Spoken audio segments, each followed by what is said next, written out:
નમસ્તે ખેડૂત મિત્રો, એગ્રીટોકના નવા વિડીયોમાં આપનું સ્વાગત છે. આજે આપણે કપાસની એક વેરાયટી વિશે વાત કરીશું, એ છે ગાંડીવમ. આ વેરાયટી પિયત અને બિન પિયત એમ બંને જમીનમાં અનુકૂળ આવે છે.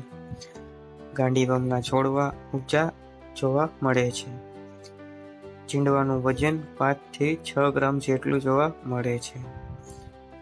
આ વેરાયટીનો રોગપ્રતિકારક શક્તિ વધારે હોય છે, જેથી ચૂસિયા જેવી જીવાતો સામે રક્ષણ મળે છે. આ વેરાયટીને મધ્યમ અને ભારે જમીન વધારે અનુકૂળ આવે છે. પાણીની તાણ સામે પણ અનુકૂળ આવે છે. જો ઓછું પિયત હોય તો પણ આ વેરાયટી વાવી શકો છો.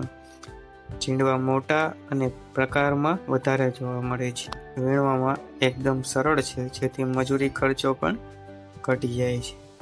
પાકવાનો સમયગાળો 155 થી 165 દિવસનો જોવા મળે છે.